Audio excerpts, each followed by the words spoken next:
leadership strategy include the possibility of a no-win scenario? Are you teaching your new and upcoming leaders that there's a possibility they may run into a challenge where there's no way out? Now, you had to be recommended by an upper division executive to take this week-long intensive class that was aimed at fast-track leaders, and I was honored to be nominated. We met at this beautiful resort in the high mountains of Oregon. It was Bigfoot country, and we started on a Sunday night at 6 p.m. At 6:01, if you entered, you were out of the program. So at 5:59, I noticed there's only 2 seats left in the entire room, and it's at my table.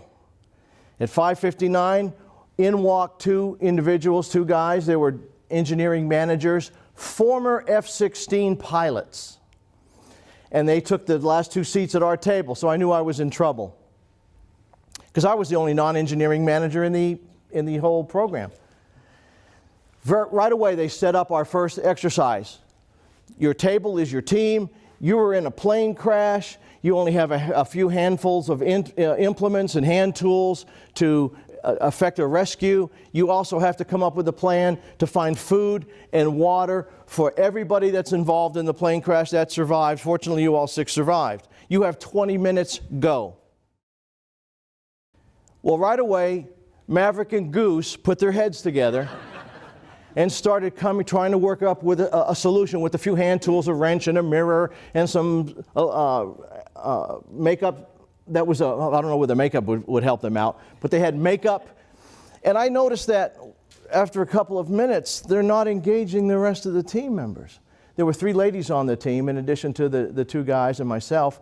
And the ladies just sat back in the chair and resigned themselves to the fact that they're not going to be involved. And only the top percentage people that scored based on the evaluators would be recommended for promotions after this class.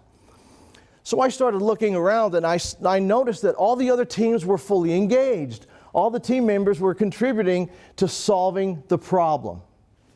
So after 20 minutes, the facilitators walked around, and they came to each table, and they asked, is everybody doing well? Have you figured it out? Well, we're running out of time. At the 20-minute time limit, the chief moderator said, okay, table 6, our table. What did you do to effect a rescue? And the 2 pilots put their heads together and they said, well, we tried to come up with this electronic device that would signal an SOS. However, we ran out of time. And they said, well, what did you do about food and water? I don't know what jumped into my head, but I decided to stand up and say, we solved the problem for food and water. And I pointed to the 3 ladies that were sitting at the table, and they looked at me incredulous like, what? So the moderator asked, well, how did you solve the food and water problem?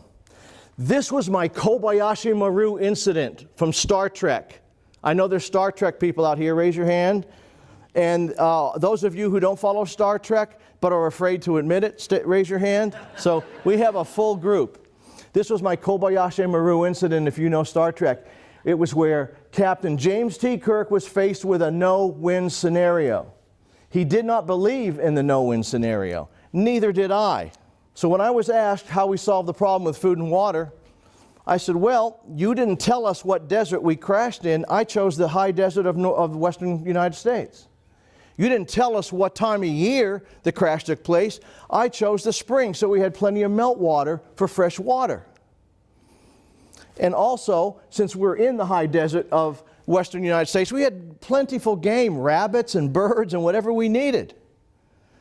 Then the moderator asked, but what would you do if game weren't plentiful? Now my brain started, fortunately my mouth engaged before my brain did. And I said, well, we'd eat the sandwiches there. Dead silence in the room for 5 seconds. And then I went, we would eat the sand, comma, which is there. And finally the answer spread out through the whole place, and 150 people are in hilarious laughter and applauding.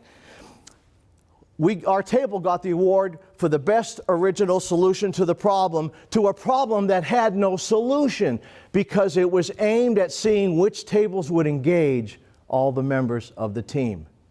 Occasionally, as leaders, you're faced with what seems to be perhaps a no-win scenario, where the outcome is not apparent. It looks like there's no way out.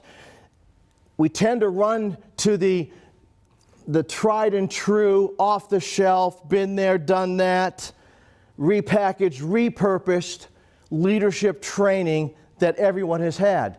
At times you have to go outside that box to look for the response to the no-win scenario. You have to change the rules of the game in order to find a solution to that issue. It involves a pattern interrupt. It involves vision shifting. It involves understanding that the inner game drives the success of the outer game and vice versa.